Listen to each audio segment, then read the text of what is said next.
nama saya Nabila Sidabutar. Sekarang saya akan menjelaskan tentang materi penginderaan jauh. Penginderaan jauh memerlukan serangkaian komponen yang saling bekerja untuk memperoleh informasi geosfer yang diperlukan. Komponen tersebut terdiri atas sumber tenaga, atmosfer, objek, sensor, wahana, perolehan data, dan penggunaan data. Yang pertama adalah sumber tenaga. Sumber tenaga berfungsi agar sensor dapat merekam objek dari cahaya yang dipantulkan oleh objek. Oleh karena itu, dikenal adanya penginderaan jauh sistem aktif dan penginderaan jauh sistem pasif. Yang pertama, penginderaan jauh sistem pasif yaitu memanfaatkan pantulan dari sinar matahari sehingga perekamannya hanya dapat dilakukan pada siang hari dengan kondisi cuaca cerah atau tidak berawan. Yang kedua adalah penginderaan jauh sistem aktif, yaitu sistem yang menggunakan tenaga buatan yang bagus direkam saat pada malam hari dan siang hari dengan berbagai kondisi cuaca, baik cerah maupun berawan. Yang kedua adalah atmosfer. Atmosfer ini bertugas untuk melindungi bumi dari sinar cahaya matahari yang tidak diperlukan di bumi. Jadi atmosfer ini bertugas untuk membuang sinar-sinar matahari yang berbahaya untuk bumi. Sehingga dari matahari ini mereka berinteraksi di objek-objek yang ada di permukaan bumi, seperti gedung, perumahan, dan sawah-sawah, dan juga perairan.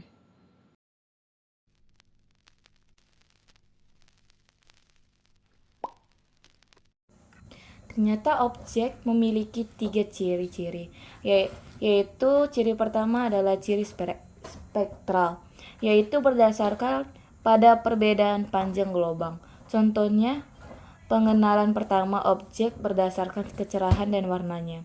Yang kedua adalah ciri spasial, yaitu berdasarkan pada perbedaan pola keruangan seperti bentuk, ukuran, tinggi, dan tekstur. Ciri yang terakhir adalah ciri temporal, yaitu berdasarkan pada perbedaan waktu, perekaman, dan umur objek.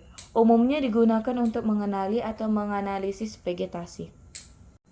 Yang keempat adalah sensor. Sensor adalah benda yang digunakan untuk melacak dan mendeteksi objek-objek di alam dari jangkauan yang tertentu. Sensor dibedakan menjadi dua, yakni sensor fotografik dan sensor elektronik. Yang pertama adalah sensor fotografik. Sensor fotografik adalah sensor berupa kamera yang menggunakan film sebagai detektornya yang bekerja pada spektrum tampak. Jadi sensor fotografik itu diambil dari foto bentuk udara.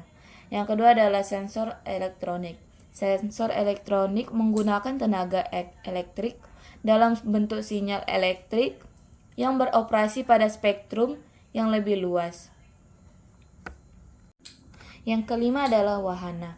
Wahana adalah kendaraan yang digunakan untuk membawa sensor untuk mendapatkan datanya. Wahana dapat dibedakan menjadi 3 kelompok, yaitu pesawat terbang rendah sampai menengah, yaitu pesawat yang ketinggian pendaratannya antara 1000 sampai 900 meter di atas permukaan bumi. Yang kedua adalah pesawat terbang tinggi, yaitu pesawat yang ketinggiannya peredarannya lebih dari 18.000 meter di atas permukaan bumi. Yang ketiga adalah satelit, yaitu wahana yang ketinggiannya sekitar 900.000 meter atau 900 km di atas permukaan bumi. Setelah itu dari satelit itu ia akan mengirim data-datanya itu ke penggunaan data yang ada di bumi. Tingkat keberhasilan dari penerapan sistem penginderaan jauh ditentukan oleh penggunaan data. Kemampuan penggunaan data dapat menerapkan hasil penginderaan jauh yang dipengaruhi pengetahuan dalam tentang disiplin ilmu masing-masing. Data yang sama dapat digunakan untuk mencari informasi yang berbeda bergantung tujuannya.